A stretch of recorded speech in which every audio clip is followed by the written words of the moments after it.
एक नगर में दो भाई राजू और दीपू नगर के एक गैराज में मैकेनिक का काम करते थे। दोनों बहुत मेहनती थे। एक दिन गैराज में काम करते हुए भाई मैं सोच रहा था, अगर हम ऐसे ही काम करते रहे तो एक दिन अपना एक गैराज खोल लेंगे और फिर जल्दी ही दूसरा और फिर तीसरा और जल्दी ही हर शहर में अपना एक गैराज होगा। ये कहने के बाद दोनों राजू और दीपू अपना काम बंद करके मुस्कुराते हुए ऊपर की ओर देखते हुए अपने ख्यालों में खो जाते हैं। सपने में राजू और दीपू अपने नए गैराज के उद्घाटन की रिबन काट रहे हैं।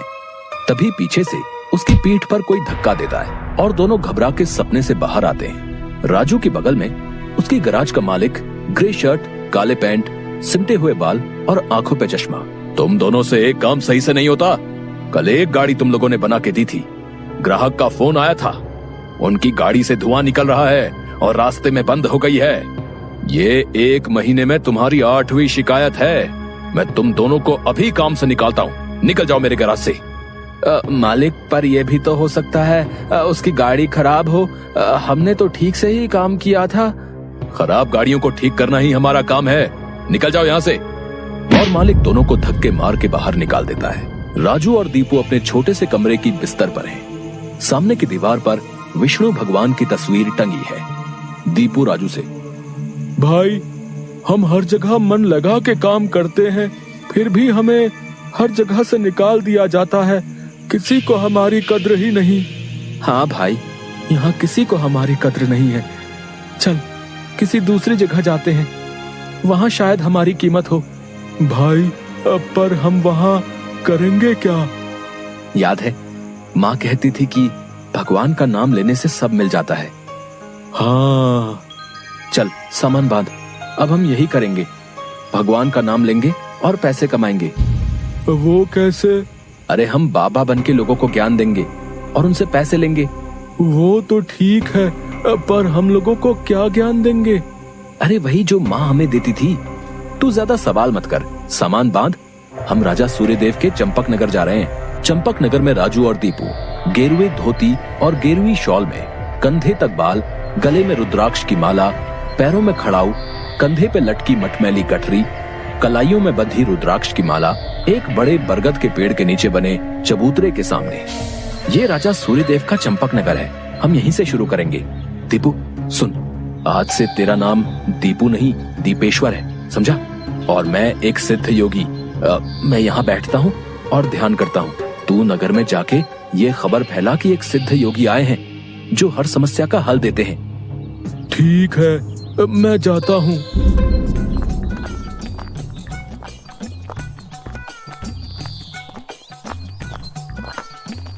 भाई हमारे सिद्ध बाबा जी के लिए कुछ दान दो।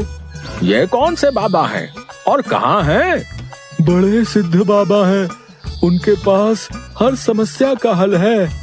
नगर के बाहर जो बड़ा बरगद का पेड़ है ना, वहाँ ठहरे हुए हैं। अगर तुम्हें कोई समस्या हो तो उनसे जाके मिल लो, वो तुम्हें हल जरूर बताएंगे। पर हाँ, दान के लिए कुछ लेकर जरूर आना। हाँ, मैं जरूर आऊंगा। औरों को भी बता दो, पूरे नगर का भला हो जाएगा। जरूर बाबा जी, जरूर। राजू पेड़ के नीचे ध्यान में बैठा हुआ है और दीपू थैले में सामान लेके उसके पास जाता है।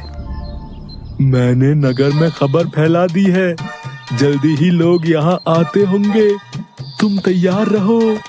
मैं तो कब से तैयार हूँ, देखते हैं क्या होता है। राजू फिर से ध्यान में बैठ जाता है। तभी नगर के लोग वहाँ आने लगते हैं और हाथ जोड़ के नीचे बैठे हैं। बाबा, हमारा काम नहीं चल रहा, कृपा करें। आप जो भी दान के लिए लाए हैं बाबा के चरणों में रखें और बाबा से गुरु मंत्र लें। दुकानदार राजू के पास पैसे रखता है और हाथ जोड़कर खड़ा हो जाता है। राजू इशारे से दुकानदार को अपने पास बुलाता है और उसके कान में कहता है, श्री राम। हर बिक्री के समय मन में ये नाम का जाप करो, बिक्री बढ़ जाएगी। याद रहे, अपना ये मंत्र किसी को नहीं बताना, अपनी पत्नी को भी नहीं।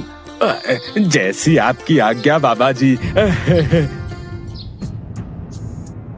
महाराज, आप राजकुमारी के लिए एक योग्य वर तलाश रहे थे। हमारे गांव में एक सिद्ध योगी आए हैं जो तेजवान हैं और राजकुमारी के लिए एकदम श्रेष्ठ हैं। गुरुदेव, मुझे आपके चयन पर पूरा विश्वास है। अगर आपने चुना है तो वो राजकुमारी के लिए अवश्य ही उत्तम होगा। सोने जवाहरात और अनेक उपहार लाओ। हम अभी उन महान योगी के पास जाएंगे और उनसे राजकुमारी से विवाह करने का आग्रह करेंगे। हे तपस्वी, मैंने आपके बारे में जो सुना था, आप उतने ही तेजस्वी हैं। मेरा आग्रह स्वीकार करें। राजू ध्यान से आंख खोलकर राजा को देखते हुए, जी महाराज, कहिए क्या परेशानी है आपको? मेरी इच्छा है कि आप मेरी पुत्री से विवाह करें और ये उपहार स्वीकार करें। राजू काफी देर तक उपहार में लाए सोने चांदी और अनेक वस्त्र और उपहारों को देखता है, फिर राजा की ओर मुड़ता है। महाराज, मैं तो एक सन्यासी हूँ, मुझे इन सब से क्या लेना? मुझे क्षमा करें, मैं आपकी बात नहीं मान सकता। दीपू चौंकते हुए राजू को देखता है। मैंने जो सुना था, आप उससे भी महान हैं। मुझे क्षमा करें यदि मैंने आपका अनादर किया हो। आप जब तक यहाँ हैं, मैं कोशिश करूंगा आपको कोई दिक्कत ना हो। और राजा सूर्यदेव को प्रणाम करके वापस चले जाते हैं। अरे राजू, ये क्या कर दिया तुमने? इतना अच्छा मौका हाथ से जाने दिया। अरे राज करते हम लोग। राज, तुम्हें ये क्या हो गया है? मैं यही सोच रहा था, लेकिन फिर मैंने सोचा कि इतने दिनों से ईश्वर का नाम लेते लेते इतना तो समझ आ गया है कि ईश्वर के नाम अमृत में ऐसा क्या है जो मीरा सारा राजसी ठाट छोड़कर वैरागन बन गई। क्यों प्रहलाद ने अपने पिता की इतनी यातनाएं सही? मुझे भी राम नाम का धन मिल गया है जिसके आगे इस दुनिया का सारा धन फीका है। मुझे ये सब नहीं पता। हम यहाँ पैसे कमाने आए थे, ना कि साधु बनने। मैं चला, मैं अकेले ही सब संभाल लूंगा।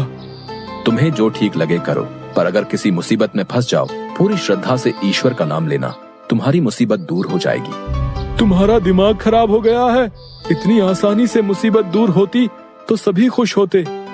राजू बस उसे देखकर मुस्कुराता है और ध्यान में बैठ जाता है। दीपू अपनी पोटली उठा के गांव में चल देता है। क्यों भाई, कैसा चल रहा है? हाँ भाई, सब बढ़िया है और अब घर में सुख शांति भी है। ये भी बेवकूफ बन गया।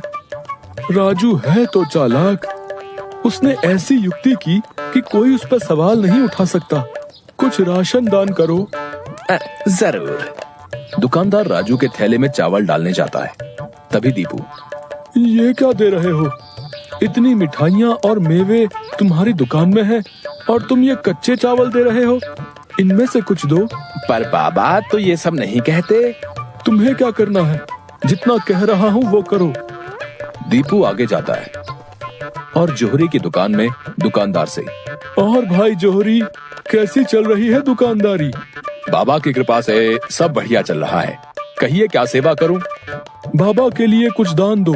इससे पहले कि इन्हें मेरी असलियत पता चले, इनसे तगड़ा दान लेके गांव से गायब हो जाऊंगा। फिर ये लोग राजू के पीछे पड़ेंगे तो उसे समझ आएगा। बाबा के लिए कुछ दान दो। जौहरी पैसे निकाल कर देने लगता है। अरे ये क्या भीख दे रहे हो? बाबा की कृपा से तुम्हारी दुकान चल रही है। इतने सारे जवाहरात हैं, इनमें से दो, कुछ कीमती सा। जितना दोगे उससे ज्यादा मिलेगा। ये बाबा को क्या हो गया है? कोई नहीं, बाबा को देने से मेरा क्या घटेगा। जौहरी एक सोने की हार दीपू को दे देता है। ये लीजिए बाबा। अच्छा धन बटोर लिया है मैंने। इससे काफी दिनों तक काम चल जाएगा। बड़ी भूख लग गई है, कुछ मिठाइयाँ खा लूं।